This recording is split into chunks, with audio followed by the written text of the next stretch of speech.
Today, I'm going to explore the top hobbies that you can start in 2025 to become more valuable and interesting and just add to your personal value in your life and contribute to your wellness. I'll list all the ways that you can monetize your hobby and make easy money from your interest with minimum effort. I'll also give you tips on how to start the hobby if you've never really been into it. I'm excited to get better at them with you because most of them are actually on my goals list. We're going to go hobby to hobby and I'll tell you why I think each one really matters, give you a list of how you can monetize it, and show you the value in all of these.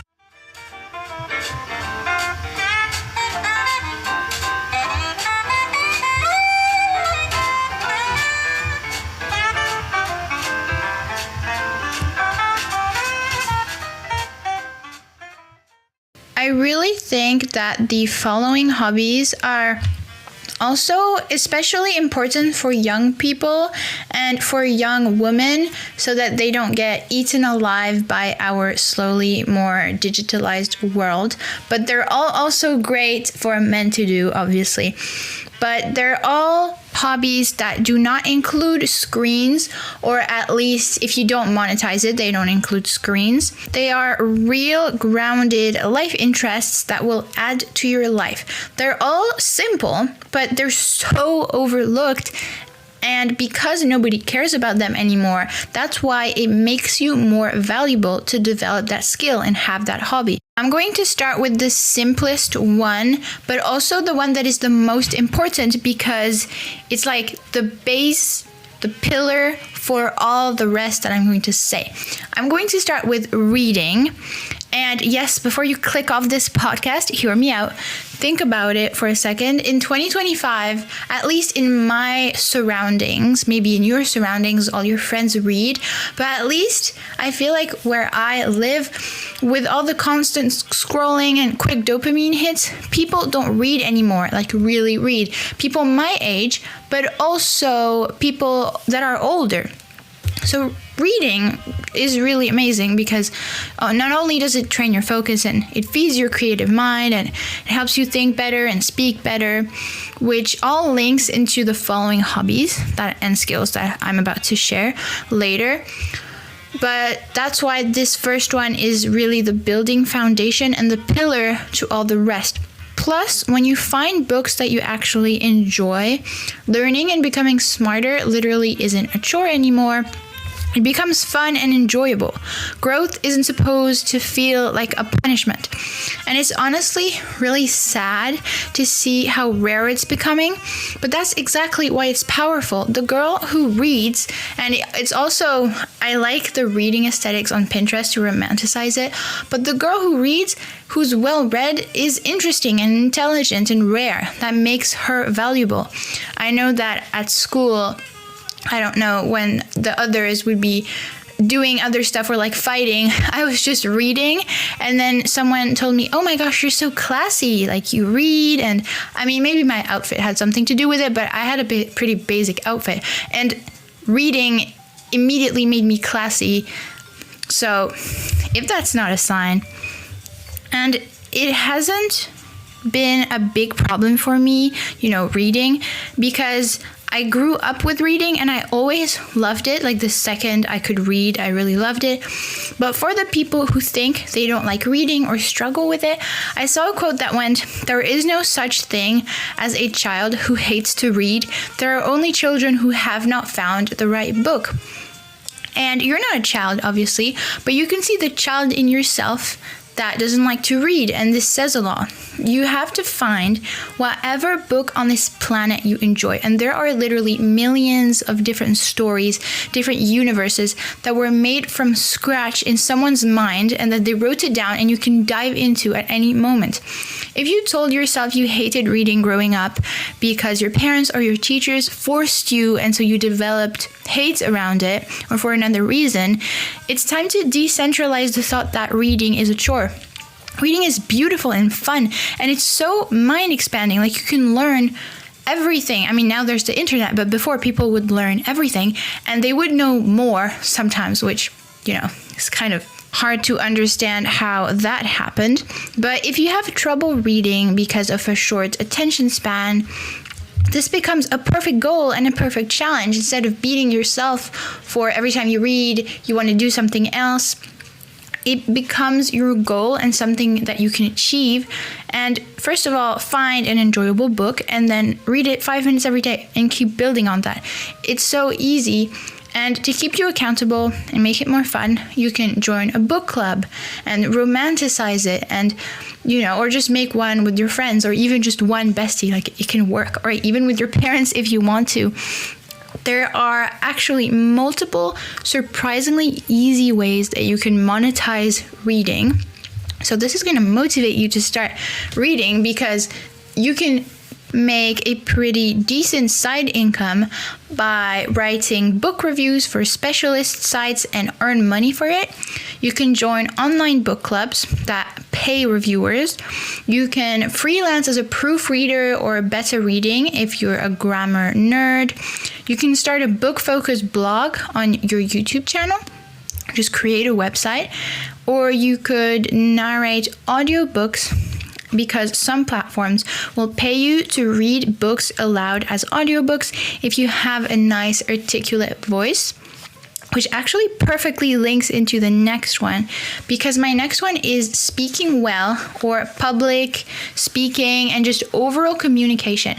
This is more of a skill than a hobby. Some people have, public speaking or just doing speeches as a hobby. I don't know much people who have that as their hobby, but this one is huge. The art of speaking well, again, is valuable for young people and young women because it's now so rare.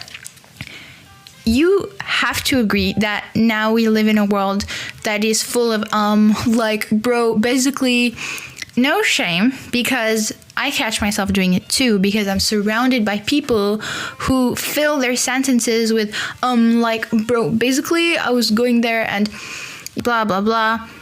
Being someone who can communicate clearly, beautifully, confidently is a big flex. Think about your job interviews, your relationships, leading a group if you are a natural leader, making friends, standing up for yourself. Speaking well isn't just for TED Talks, it's for your everyday life. Think about your future self. He or she can talk effortlessly well with the richest, most abundant, smart vocabulary. Her chances of getting successful just increase by a whole lot of percent. Let's be honest, though, we're in a generation of introverts, right? And a lot of people are scared to speak in public. If you can be that one girl who's articulate and expressive and calm on the mic or in a room, that's just instant power, instant aura, some people would say. That's why speaking better without language tics and a richer vocabulary is a big goal of mine this year that I've been trying to reach, especially first by cutting all language tics with my friend. What we do is every time we catch, well, not every time, but a lot of the time, when we catch ourselves saying like all the time, we say it, and then we try to talk without saying it, because it's incredible how you can forget that you're saying it. You don't even realize you're saying it, and you'll say it 10 times in one sentence. It's almost a disease at this point. But it is something that you can break free from by training yourself to speak better. The third hobby is writing. When I mean writing, I don't just mean like journaling, but actual writing like poems, stories, ads, even captions that will make people stop scrolling on social media if you make social media posts. But yes, a lot of people are using ChatGPT to write everything nowadays. But when you can write something that feels real and emotional and funny or persuasive, which is something honestly that I think AI and ChatGPT cannot really do because it doesn't have emotions, that's a superpower. I mean, ChatGPT cannot write a book, or I hope it cannot, with, so much emotion, because authors, when they write what they, their poems, their stories, they just do it from a place of emotion, and they put their emotions on paper, and they use that to fuel their creativity. which is something ChatGPT can't do yet. At least I hope it will never be able to do that. Jobs will pay you to write. It's crazy how many side incomes you can have from just writing. Like there's email copywriters, content creators, of course, I mean, so popular now, ghostwriters, and brand storytellers, and the list just goes on. It's a skill that gets better the more you practice. Some people are naturally talented at it, so if you are, you can work on it and become exceptional. You can write your own short stories or poems and publish an ebook or under audiobook form on Spotify. It's accessible to everyone nowadays, and it makes it easier than ever to create your own content. And apart from that, it is quite closely linked to it, but if you have a nice handwriting, or if you can write really aesthetic in a really aesthetic way, you can do your own bullet journal spreads, and then you can make a blog about it, or your YouTube channel, or teach other people how to do it, or put up an Instagram account with your bullet journals. Like, a lot of people do that, and it works really well. The fourth hobby is cooking. Let's be really honest. Most people our age, well, you don't know my age, but a lot of people nowadays, it doesn't really matter the age, but they don't really cook anymore. It's all Uber Eats and frozen meals and cereal for dinner. But knowing how to cook healthy, beautiful food from scratch, that's attractive, that's valuable, and it's really powerful. Like, all your friends and family will love you if you're a great cook. If you can throw together colorful, fiber and protein-rich meals, you'll be in your best shape and your best mood, and you can nourish others too. It's kind of a quiet leadership that people will notice. So you can find cute, aesthetic, delicious recipes that you can't wait to try on Pinterest, and you can learn to make your own bread or your own pastries. Cooking is fun, okay? Even romanticizing daily cooking but putting on lively music is something I do all the time, and it makes it so much more fun to cook just like daily cooking. And if you become really good at it, you can make a blog, you can make videos, you can invent your own recipes. Once you master some recipes, you can like tweak them yourself and write them into a blog or a website. You can write your own cookbook if you're ambitious, or even an ebook. Like, it's totally doable. You can host a cooking competition with your friends and post it on the internet. Maybe it'll go viral, you never know. You can teach cooking classes, become a food photographer, and create your own Instagram and post photos on there. You can start a nutrition newsletter if you're into that. You can make video ads or thirst traps for some products, because some brands can notice you and ask you to make videos for them or sponsor you. You can combine your cooking skills with another skill that you have. So it could be writing, it could be photography, a sense of aesthetics, or just your knowledge in nutrition, and you make something amazing from that. Like, you can mix your skills. The fifth skill or hobby, well, I think skill and hobby are really closely linked, almost synonyms, is playing an instrument. I have always dreamt of being a musician, but growing up I was more on the athletic side, and I concentrated a lot on dance and ballet. And of course I couldn't do it all, but my mom is a pianist, my dad is a guitarist, my friend plays the saxophone, another plays the drums, another is super good at piano, another plays the violin. There's something really magical about someone who can play an instrument, especially because I love music. I love classical music. So it's amazing how a person can create like the most beautiful sounds I've ever heard by just playing their instrument.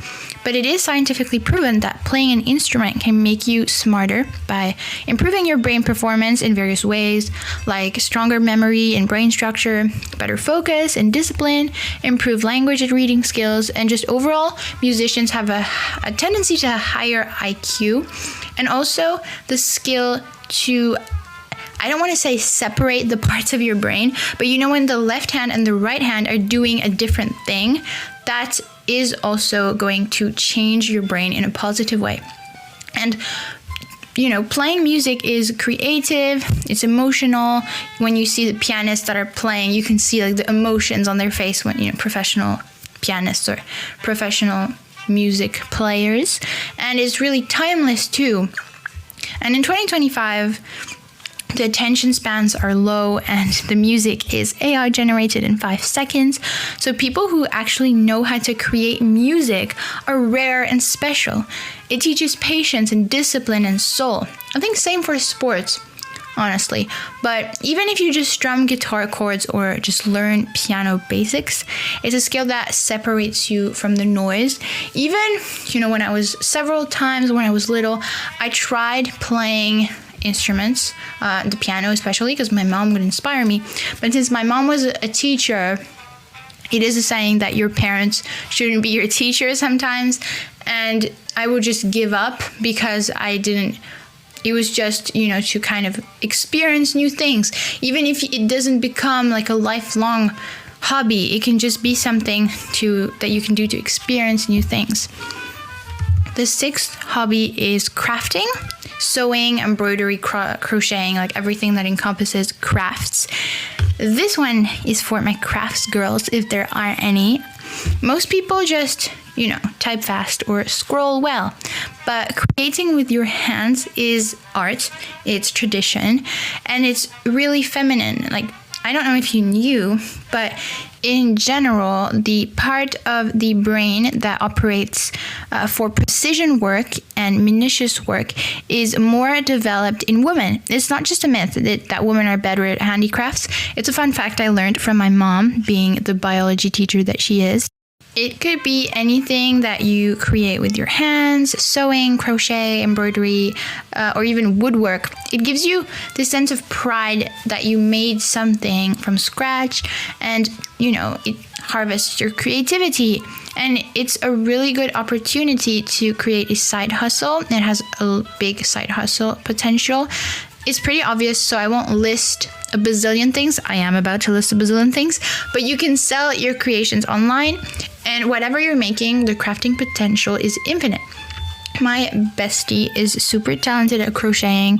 Like, it just makes sense for her, but me not so much. I'm more into embroidery. I love how slow and meditative it feels and how you can make something really beautiful. It's really slow, but again, it's part of the process. I used to do crafting classes in school where we could do all these things, and I thought I would choose that because it would be a perfect way to challenge my patience and ability to be clean and meticulous when doing a task. So you can sell your creations like embroidered clothing, bookmarks, hand embroidered tote bags, brooches, pins, embroidered pillowcases, or handkerchiefs. You could crochet plushies or bucket hats or bags and totes. You can make, it's pretty trendy also, like these crop tops and bralettes, or phone or AirPod cases, blankets, those granny square cardigans. You can make scrunchies, hair accessories, home decor, or even seasonal items, like Christmas ornaments or pumpkin decor for Halloween. I made that once for Halloween. I made those needle felted decorations. It was really fun, but the options are endless. You can sew handmade clothing, so dresses, skirts, lounge sets, tote bags, zipper pouches, makeup bags. You can make aprons or kitchen linens. I actually made a apron with, during my crafting classes. You can make fabric dolls, pet accessories, reusable items like snack pouches, cloth pads, eye masks, sleep sets. You can make custom cushions and pillow covers, baby clothes, bibs, patchwork quilts. For needle felting, you can needle felt literally anything your imagination could possibly create or come up with. So I'm not going to make a very long list of every single thing on earth that you can needle felt. Then you can sell your creations by doing custom orders, like for weddings or baby showers or gifts. Or you can even do YouTube tutorials. You can teach other people. What you make with your hands can't be replaced. It's unique. It's haute couture. You can make a side income if you get good at it. And it will even contribute to your wellness because it's very relaxing, very soothing. It is true, like I've tried it many times and it is true. And pretty much like all these hobbies. The 7th hobby, which is actually our last hobby, is very vast because it's creativity in general. So it can encompass anything from like painting, dancing, writing. In my opinion, AI and algorithms can't recreate human art and creativity as well as we do because we have emotions and beauty in our soul to feed our creative minds that AI does not have. And I think it's really important to harvest your creativity in various ways because your art, your expression, your story is something that no machine can truly replicate. It could be anything. You don't have to monetize it. You can if you want to, but it could be dance, it could be painting, designing, songwriting. Well, crafts is also part of creativity because, you could craft something without using a template. You're just making it from scratch. But I think creativity is a big, deep part of who we are as humans. And I really believe our generation needs to protect and explore that side of ourselves. I think we can all create art just in different ways. You can even just create art at home. It doesn't have to be pretty. You can just paint or draw whatever you want. Try and write some creative poems or stories or dance or whatever flows with you the best. You don't need to master all the hobbies I just listed. You can pick one and pour your love into it, and it should pour the love back to you and make you a better, more valuable person. You, of course, are already incredibly valuable by just being who you are, but these will add to your life. And honestly, they're more about who you feel on the inside and contribute to your wellness than monetize it and make you, more valuable. You don't have to monetize them. You can just use them to just feel better. If this episode inspired you, you can send it to a friend who needs to hear it to spread the love. You can DM me on Instagram on the Supernova Shift podcast, your hobby of the moment. I'd love to hear what you're working on, or you can comment down below. I'll see you for a brand new episode next Monday.